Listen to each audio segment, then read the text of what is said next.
जब वृद्ध हो जाता है इंसान, अब जैसे भक्तिहीन प्राणी भी वृद्ध होगा और भक्ति करता हुआ व्यक्ति भी वृद्ध होगा, ये तो नेचुरल है। जो भक्तिहीन वृद्ध होगा उसकी तो दुर्गति होगी। वो क्या सोचता है वृद्ध अवस्था में, क्योंकि वृद्ध अवस्था में क्या होता है, जैसे अपना तो लड़का लड़की कहीं और की, वो हमारे घर आवेगी, तो उस लड़की का जो व्यवहार कैसा रहेगा उनके प्रति, ये तो उस बेटी के स्वभाव पर ही डिपेंड करता है। फिर क्या होगा, वृद्धावस्था में कुछ कहा सुनी अवश्य हो जाती है, कभी बच्चा भी बोल देता है, कभी पुत्र वधू भी कह देती है। तो फिर क्या याद आते हैं भक्तिहीन प्राणी के उस माता और पिता को, एकांत में बैठ कर रोते हैं कि देखो हमने इनको ऐसे पाला पोसा, इनकी कितनी हमने सेवा की है, और देखो कितनी मेहनत से इनको पाला, आज हमें क्या सुनने को मिल रहे हैं। वृद्धावस्था में क्या होता है कि बूढ़ा आदमी अपने अनुभव को अपने बच्चों को बताने की चेष्टा करता है, और वो कोशिश करता है कि बालक मैं कहूँ ऐसे ही करें। लेकिन उस वृद्ध की अवस्था में और बच्चे जब जवान होते हैं तब तक बहुत समय बीत चुका होता है, तो बच्चे अपने समय के अनुसार बाहर के समाज को देखते हुए अपने कर्म क्रियाओं को करते हैं, जो उस बुजुर्ग को पिता को गंवारा नहीं होते, जिस कारण से वो बात बात पर उन्हें टोका टाकी रखे। यूँ कहेगा तुम तो नाश करोगे, तुम ऐसा करते हो, हम तो ऐसा करते थे, हम कभी ऐसा नहीं करते थे। शुरू शुरू में हमने देखा कोई गांव में ये टूथपेस्ट ले आता, तो उसको टूथपेस्ट कौन लाता, जो नौकरी वाला हो या कोई बाहर शहर में रह रहा हो, तो उसके बारे में बातें बनाया करते, देख नाश करेगा, यूँ तो पता नहीं क्या बन गया। तो इस तरह की हमारी जो नेचुरल सोच होती है, इस तरह की सोच बनी ही रहती है। तो वो बुजुर्ग टोका टाकी अवश्य करता रहता है, जिस कारण से उन बच्चों में मन मुटाव सा बन ही जाता है कि पिताजी बार बार टोकते रहते हैं, हम कोई बालक थोड़ी रह गए हैं, शादीशुदा हो गए हैं, बाल बच्चे भी हो गए हैं। तो इस तरह का जो माहौल बिगड़ता है, वो भक्तिहीन प्राणी, ज्ञानहीन बूढ़ा वृद्ध या जो है ना एक न्यारी खराबी करा करें, एक विशेष अशांति का कारण बनता है। एक समय क्या हुआ कि एक वृद्ध मृत्यु को प्राप्त हो रहा था और उसकी जुबान बंद हो गई। उसके बच्चे निकट आए, क्या हो गया पिताजी को। पिताजी कुछ ऐसे संकेत कर रहा था, ना हाथ हिल रहे थे ना जीभ उठ रही थी, ऐसे संकेत कर रहा था। अब उन्होंने सोची कि पिताजी कुछ बताना चाहते हैं। उनको ये शंका होगी कि पिताजी कहीं धन दाब रखा, धन यानी पैसा या सोना आभूषण दाब रखे हैं कि तो जमीन में। पहले ऐसे ही करते थे, चोरों के डर से जमीन के अंदर पैसे छुपा दिया करते थे। तो उस पशु जहाँ बांधा करते, पशुओं के नीचे स्थान खोद कर गड्ढा उड्ढा दाब देते, ऊपर ऐसा करते थे किसी को पता नहीं लगे कहाँ दाब रखे। तो ऐसे जहाँ पशु बंधते थे उस साइड में ऐसा कर रहा था। अब बच्चा ने सोची पिताजी कुछ बताना चाहते हैं, कुछ पैसा इन्होंने छुपा रखा है, मृत्यु होगी और ये व्यर्थ जाओगा। उस गांव में एक व्यक्ति था, वो ऐसा इंजेक्शन लगा देता था कि यदि श्वास शेष हैं उसके तो उसकी जीभ उठ जाती थी, वो बोल के 1-2 मिनट मुश्किल से वो बोल सकता था, जैसा भी 1-2 मिनट, और वो 500 रुपये लेता था।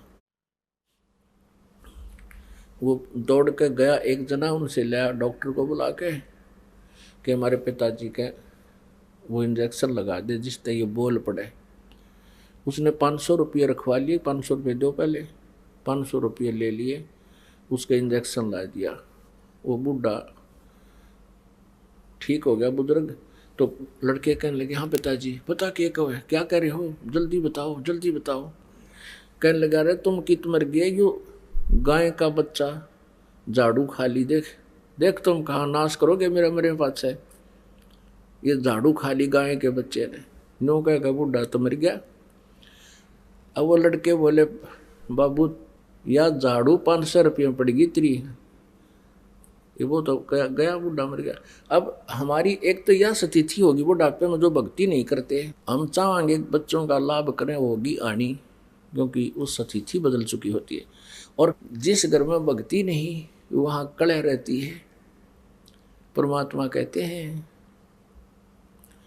मतलब के बिना कोई नहीं प्यारा, स्वार्थ के बिना कोई नहीं प्यारा, जब तक बैल चले हड़िए में तब तक डालें चारा, जब तक बैल चले हड़िए में तब तक डालें चारा, बिरध होवे जब नाथ काट दे वो घर घर लाठे खारा, स्वार्थ के बिना या कोई नहीं प्यारा।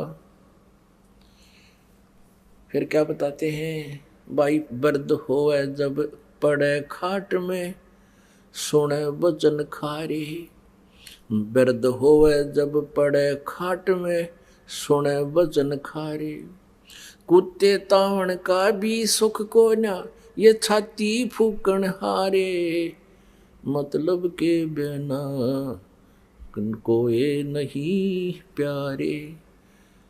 अब क्या होता है, जैसे बुढ़े की या बुढ़िया की घर कहाँ सीटिंग होती है उसकी, कहाँ गेट के ऊपर है, और वहाँ कुत्तों की रखवाली करते हैं, कुत्ता कोई घर में ना बढ़ जाए। पुत्रवधू जाती है कहीं जल लेने बाहर खेतों में या चारा लेने,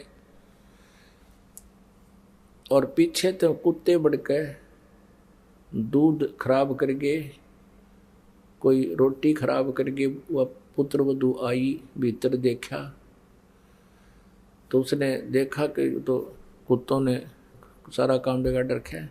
तो फिर बुढ़िया पे गुस्सा उतरा करे, अब तुमने मेरी छाती फूक दी, मेरा लहू सुखा दिया, तुम्हारा इतना सुख भी को नहीं, तुम कुत्ते ता दो, कुत्तों को हटा दो। कहते कुत्ते तावण का भी सुख को ना, तुम छाती फूकना रे। अब फिर वो बुढ़ा बुढ़िया रो अकेले, उस पुत्र वधू का तो बोल रहे कोई ना, अगर बोलोगे तो शाम ने रोटी भी ना मिले। फिर रोते हैं कि देख हमने इनके लिए कितना किया, के सोची थी बेटे ने ब्याह होंगे हैं, हमने सुख होगा, ये होगा, देख आज इसने छाती फूक दी, मारी कब ऐसे मेरी फूक दी। तो पुण्यात्माओं ये बेट नेचुरल है, यहाँ रोज को राजी रहो, इस काल ने हमें इस प्रकार परेशान कर रखा है और ऐसे ही रहेंगे।